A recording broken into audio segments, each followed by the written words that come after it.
Hello, Betaji. How are you? I hope all of you are studying hard and preparing yourself for the final exams.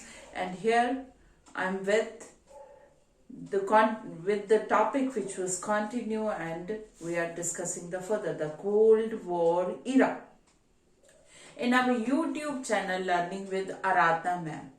We were discussing the topic the Cold War era. Okay, so moving towards the next one, we have discussed about the Cold War era. The world was divided into two blocks. Okay, Western Alliance and Eastern Alliance. Okay, beta. One was two superpowers were there in the world after Second World War, after 1945. One was USA, for one block was headed by USA and other block was presided by USSR. Okay, दोनों की ideology की भी थी rivalry. One was in the favor of USA, was in the favor of democracy and capitalism, and USSR was in the favor of socialism and you can say communist. Okay, then we have discussed इतनी लंबी race चल पड़ी, arms, ammunition, nuclear war, each and everything इन्होंने collect करना शुरू किया. Tension का माहौल, ग्रिम, ऑल द टाइम ऐसे लगता था अभी थर्ड वर्ल्ड वॉर हो जानी है और पूरी दुनिया तबाह हो जानी है. बट वी कैन सी कि these two superpower think logically and reasonably, never fought, okay, never come to the conclusion of war.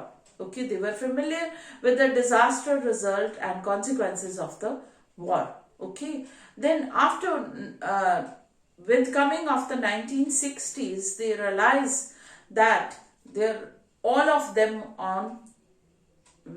living in a danger zone. कोई भी उनके अपने में से ही उठ के किसी वेपन को आग लगा दे, ब्लास्ट कर दे, कोई राइवल, कोई किसी का स्पॉय, जसूस, या अपने ही उनसे कोई गलती हो जाए, मिसकैलकुलेशन हो जाए, कैसे हो जाए, इनको रियलाइज होना शुरू हुआ जब, तो उन्होंने क्या किया, agreement, both the super power agreed in the reduction of the weapons, arms, ammunition and nuclear weapons. Okay, both the superpower realize this danger और ये मान गए कि वो जो जितने भी न्यूक्लियर वेपन हैं और दूसरे आर्म्स एम्यूनिशन है वो कम करेंगे, और जो खतरा मंडरा रहा है पूरी दुनिया पे उनकी वजह से वो अब उसकी रिस्पॉन्सिबिलिटी लेते हुए उसको रिड्यूस करेंगे. And what happened then we came, arms control started. इसके बाद स्टार्ट हुआ आर्म्स कंट्रोल 1960 से. आर्म्स मींस हथियार, जितने भी आर्म्स हैं उनके वेपन्स हैं उनको कंट्रोल किया जाएगा, नियंत्रण में किया जाएगा. 1960s में ये एक जनरल एग्रीमेंट बना, उसके बाद ये स्टार्ट हुआ, और ये जो थे 3 सिग्निफिकेंट एग्रीमेंट साइन हुए विद इन अ डेकेड.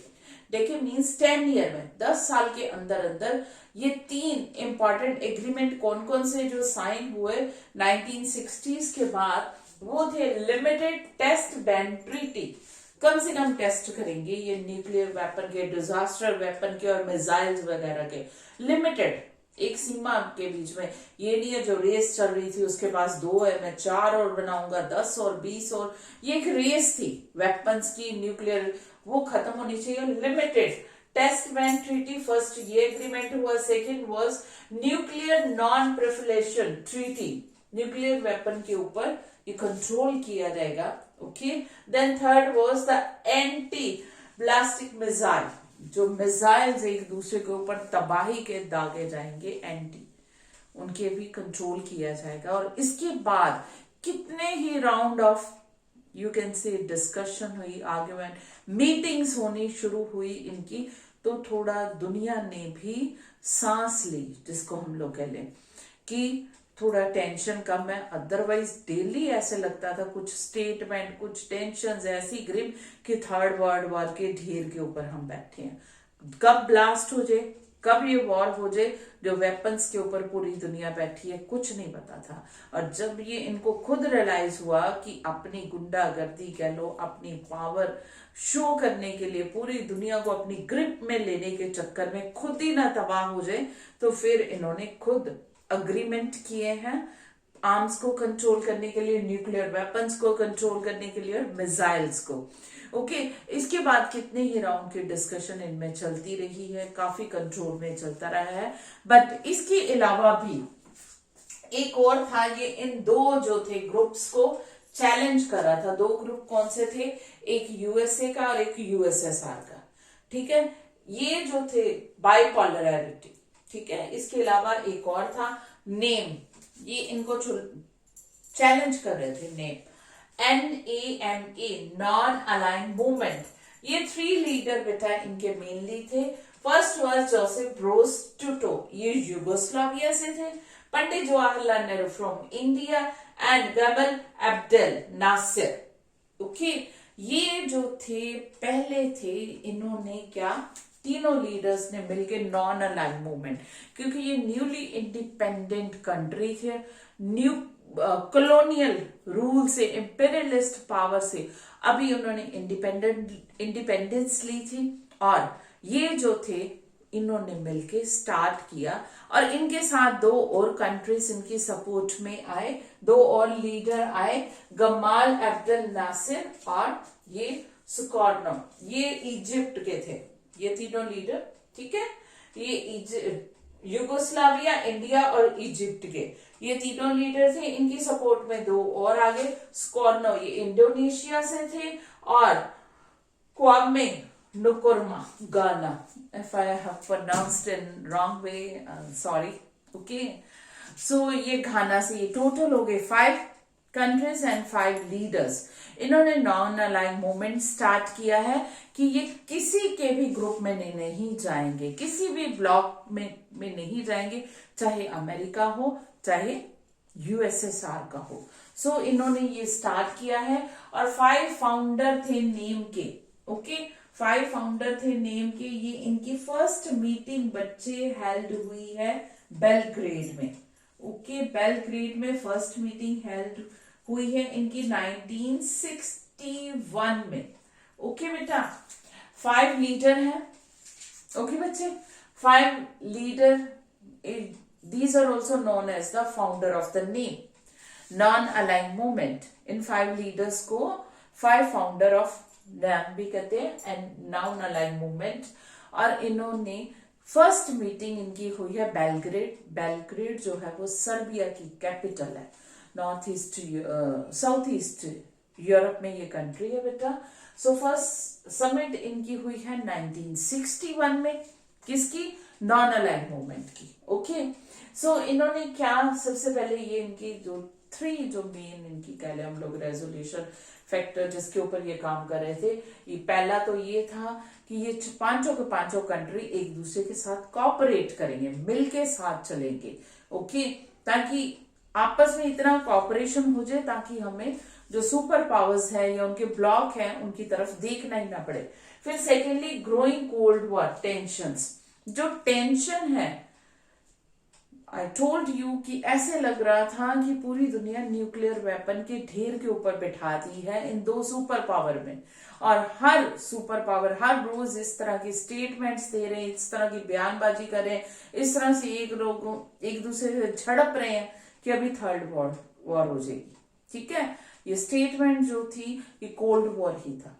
ये डर जो था, रियलिटी में तो हॉट वॉर कभी नहीं हुई, पर वर्ड से ऐसे लड़ाई होती थी कि कभी भी हॉट वॉर में कन्वर्ट हो जाएगी ये कोल्ड वॉर। ये कोल्ड वॉर की बहुत बड़ी टेंशन थी, इसलिए दुनिया को इससे बचाना और अपना एरिनास मीन्स अपना एरिया, अखाड़ा या रणभूमि या अपनी ऑर्गेनाइजेशन, एसोसिएशन जो नैम मूवमेंट की, उसको वाइडन करना और ज्यादा बढ़ाना कि इन ब्लॉक्स की, सुपर पावर्स की थोड़ी कम हो।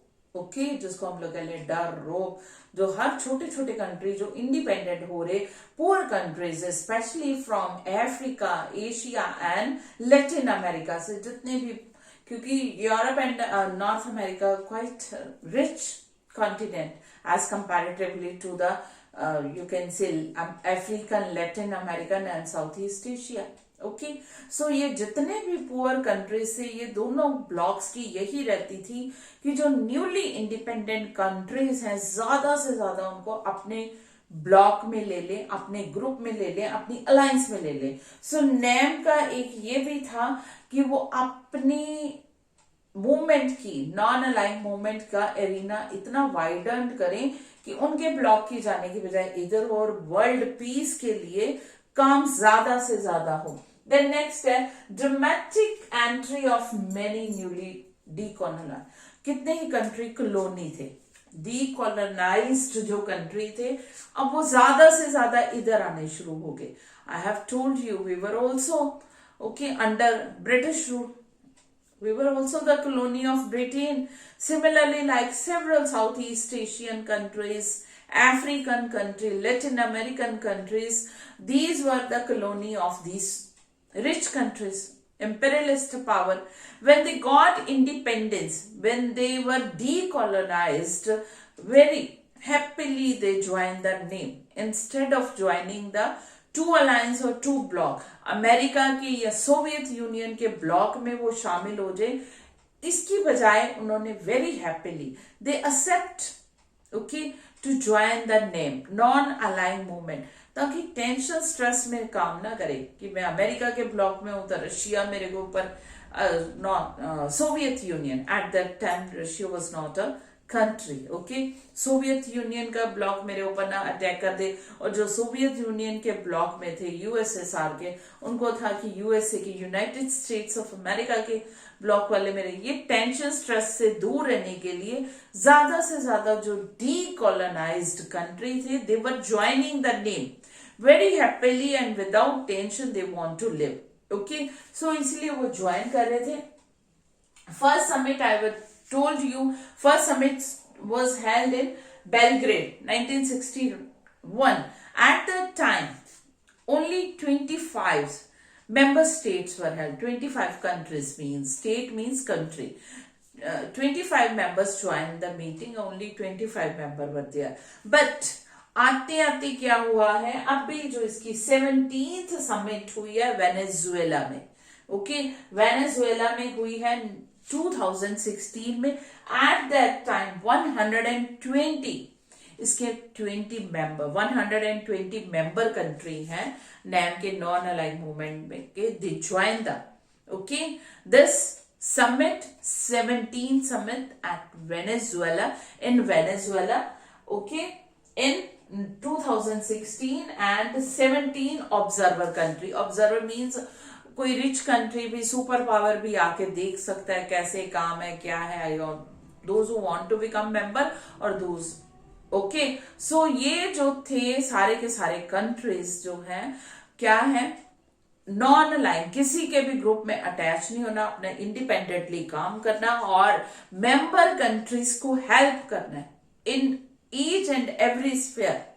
Main motive in this organization, this movement was started, उनका मेन मोटिव था कि away from the war and don't join any block. But somewhere and somehow they played a very important part, okay, in, you can say, each and every sphere. Whenever these two, there was grim tension और war का जब भी होता था, इन्होंने mediator का, जिसको हम लोग कहते हैं, बहुत अच्छा रोल प्ले किया. बट अपने आप को वॉर से परे नहीं कर पाए, आइसोलेट नहीं कर पाए, कितने ही कड़े. somehow and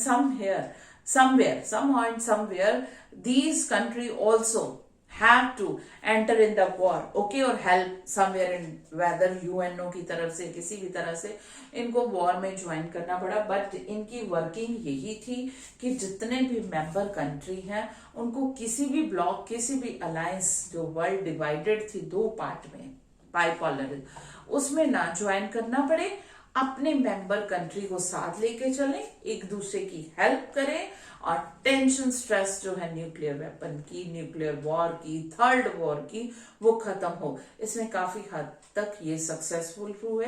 बट अब ये सुपर पावर का चक्कर खत्म है, थर्ड वॉर का खत्म, इसलिए नैम की भी जो इम्पोर्टेंस है, सिग्निफिकेंस है, इसलिए अब वो ये कम हो गया. दैट्स वाई ये ज्यादा नहीं अब. Okay, that's all for today's topic.